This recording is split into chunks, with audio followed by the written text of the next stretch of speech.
That's another advantage. But what would you say people like my parents that would tell you it's really risky? If you go to a company, you just stay there for a few years and then you have less risk. You know how much money goes to your bank and you're calm. And when you're self-employed, you have this fluctuation in your bank accounts. And what would happen with your life that way?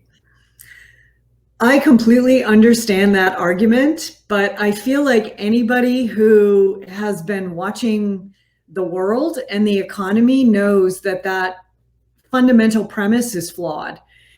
If you go work for a company, that doesn't provide any guarantees. We've just been through a year where we saw that, we had this exogenous shock to the economy, and companies furloughed their workers, they laid them off, they reduced their hours. So there really is no guarantee or safety. And it's not only during significant exogenous shocks that companies do that. I mean, just as a part of business, right? The business environment is global, it's dynamic, it's competitive, and businesses all the time are changing what they do. They're introducing new products, they're retiring old products, they're entering new markets, they're leaving markets, and all of those decisions require changes in the workforce. So even if you're at a company as a full-time employee, there are no guarantees. And I think you would be hard pressed to make a compelling argument that security comes with a full-time job. The thing about working independently is this is similar to investing. There's no concentration risk. When you work in a full-time job, you're putting all of your financial eggs in the basket of that one company. You're getting all of your income from that one company. Something happens to that company, your income can go from 100 to 0. If you work independently and you have different clients, different projects going on, even different lines of business, maybe you do some consulting or coaching, and then maybe you have some online courses or other products that you sell. All of a sudden you have a diverse income stream. And so even if something happens, one client says, well, we're going in a different direction, we're not interested in this project anymore, we're not going to work with you, you still have other clients and projects going on. So your income, instead of going from 100 to 0, goes from 100 to 80.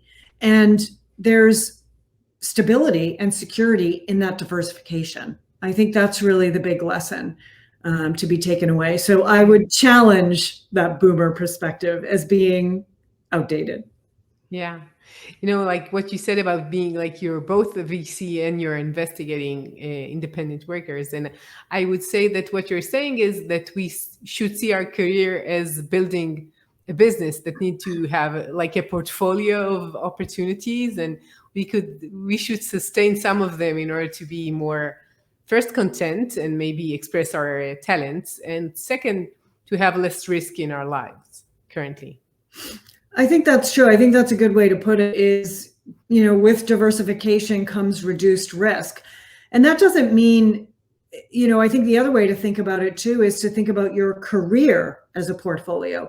And there's absolutely nothing wrong with, in that portfolio of your career, having time periods where you do work for a single employer.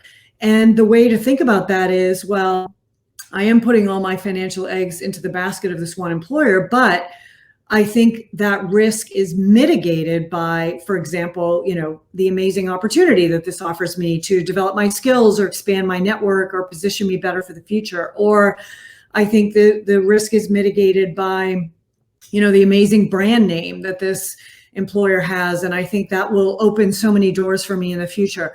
So again, that doesn't mean that the only good way to work is in the gig economy with a portfolio. I think it's really just having a more flexible mindset to say, over the course of my career and at different periods in my life, different things are going to be important to me, and I'm going to think about risk differently. And that's totally fine. And I think that's what's attractive about the gig economy, the creator economy. It just acknowledges that people work differently across their career, and now there are more choices. Yeah. Well, that's good. It's good for the worker. So what do you think is the difference between a general person who's a freelancer or independent worker and someone who's really an entrepreneur creating something new? What is needed there? In my opinion, there's not really a difference. I think people who work in the gig economy or the creator economy are the new entrepreneur. They are creating something. They're creating a small business. They're creating a product or a service that they offer. They're creating content. They are entrepreneurs. They are the new entrepreneurs. So I think the definition of entrepreneur got a lot bigger too. It doesn't have to be somebody who founds a company that, adds employees, that gets bigger over time. That's not the only definition. There's a lot more choice and a lot more ways to think about what an entrepreneur is.